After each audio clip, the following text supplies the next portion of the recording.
శ్రీ మహాగణాధిపతయే నమః, శ్రీమాత్రే నమః. మాచిరాజు భక్తి ప్రేక్షకులందరికీ నమస్కారం. డబ్బులు లెక్కబెట్టేటప్పుడు ఎలాంటి జాగ్రత్తలు పాటించాలో, అలాగే పొరపాటున మన చేతి నుంచి ఏవైనా వస్తువులు జారిపోతే ఎలాంటి ఇబ్బందికర పరిస్థితులు తలెత్తుతాయో, ఆ ఇబ్బందుల నుంచి బయటపడాలంటే ఎలాంటి విధి విధానాలు పాటించాలో ఈ వీడియోలో మనం తెలుసుకుందాం.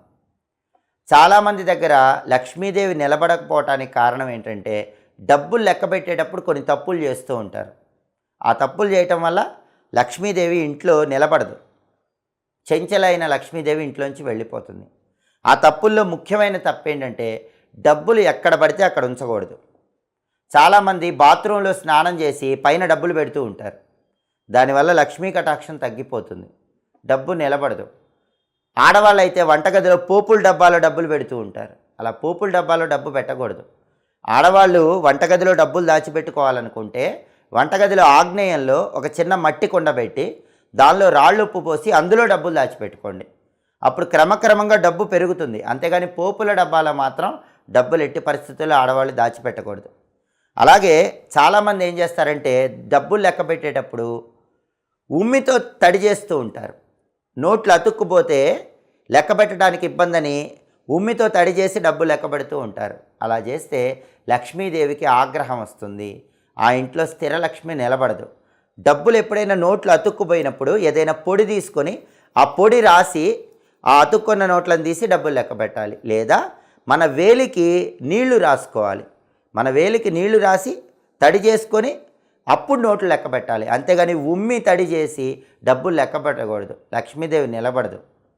అలాగే చాలామంది డబ్బులు దానం ఇచ్చేటప్పుడు విసిరినట్లుగా ఇస్తూ ఉంటారు. దేవాలయాల దగ్గర డబ్బులు దానం ఇచ్చేటప్పుడు పైనుంచి ఇలా విసిరేస్తూ ఉంటారు. అలా ఎప్పుడు చేయకూడదు. ఎవరికైనా ఎప్పుడైనా దానం ఇచ్చేటప్పుడైనా డబ్బులు ఇచ్చేటప్పుడైనా జాగ్రత్తగా వంగి డబ్బులు ఇవ్వటం అనేది నేర్చుకోవాలి. అప్పుడే లక్ష్మీదేవి నిలబడుతుంది. విసిరేసినట్లుగా డబ్బులు వేస్తే లక్ష్మీ కటాక్షం తగ్గిపోతుంది. అలాగే ఎప్పుడైనా డబ్బులు నోటు కింద పడితే దాన్ని వెంటనే కళ్ళకద్దుకొని ఓం శ్రీం శ్రీయై నమః అంటూ లక్ష్మీదేవిని స్మరించుకొని దగ్గర పెట్టుకోవాలి. కళ్ళకద్దుకోకుండా నోటు కింద పడ్డప్పుడు దగ్గర పెట్టుకోకూడదు. అలాగే ఒక్కొక్కసారి చెయ్యి జారి కొన్ని వస్తువులు కింద పడిపోతూ ఉంటాయి. ఒక్కొక్కసారి ఇంట్లో ఉప్పు డబ్బా కింద పడిపోతుంది. ఉప్పు లక్ష్మీప్రదం. నవగ్రహాల్లో శుక్రుడికి చంద్రుడికి సంబంధించింది. ఉప్పు డబ్బా కింద పడిపోతే శుక్రచంద్రుల బలం తగ్గి భార్యాభర్తల మధ్య గొడవలు ఎక్కువ వస్తాయి. అలాంటప్పుడు ఏం చేయాలంటే, శుక్రవారం పూట లక్ష్మీదేవిని గులాబీ పూలతో పూజిస్తూ లక్ష్మీ అష్టోత్తరం చదువుకోవాలి. అప్పుడు శుక్రుడి బలం పెరుగుతుంది. లక్ష్మీ అష్టోత్తరం చదవటం వీలు కాకపోయినా శుక్రవారం లక్ష్మీదేవి దగ్గర అష్టమూలికా తైలంతో దీపాన్ని వెలిగించండి. తామరవత్తులు వేసి దీపాన్ని వెలిగించండి. ఆ దోషం పోతుంది. అలాగే ఒక్కొక్కసారి పూజా పళ్ళెం అనేది చేజారి కింద పడిపోతూ ఉంటుంది. అంటే భగవంతుడి అనుగ్రహం తగ్గిపోయిందని అర్థం. అలాంటప్పుడు ఏం చేయాలంటే, పూజ ఇంకా ఎక్కువసేపు చేసుకోవాలి. ఒకసారి దేవాలయానికి వెళ్ళి దేవాలయ ప్రాంగణంలో ఏదైనా స్తోత్రం చదువుకొని రావాలి. అప్పుడు ఆ దోషం పోతుంది. అలాగే ఒక్కొక్కసారి నూనె డబ్బా చేయిజారి కింద పడిపోతుంది. నూనె డబ్బా చేయిజారి కింద పడిపోతే అది ఆందోళనకు సంకేతం, అప్పులు పెరుగుతాయనటానికి సంకేతం. అలాంటప్పుడు ఏం చేయాలంటే, ఒక నూనె బాటిల్ మీ చేత్తో ఎవరికైనా దానం ఇచ్చేసేయాలి. అప్పుడు ఆ దోషం పోతుంది. అలాగే ఒక్కొక్కసారి కుంకుమ డబ్బా కూడా కింద పడిపోతూ ఉంటుంది. కుంకుమ కింద పడిపోతే భర్తకు అపమృత్యు దోషాలు వస్తాయి. ఆ దోషం పోవాలంటే ఒకసారి దుర్గాదేవి ఆలయంలో కుంకుమార్చన చేయించుకొని ఆ బొట్టు భర్త భార్య ఇద్దరు రోజు పెట్టుకోవాలి. అలాగే ఒక్కొక్కసారి దేవుడికి పెట్టే దీపారాధనలు కుందులు చేజారి కింద పడిపోతూ ఉంటాయి.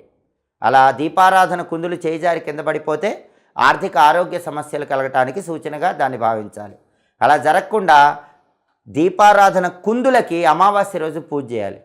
అమావాస్య రోజు దీపారాధన కుందుల్ని చక్కగా పసుపు కుంకుమలతో అలంకరించి బొట్లు పెట్టి దీపారాధన కుందులకి పుష్పాలు అలంకరించి ఆ కుందులకే పుష్పాలతో పూజ చేస్తూ ఓం దీపలక్ష్మీ నమో నమః అని 21 సార్లు చదువుకోవాలి.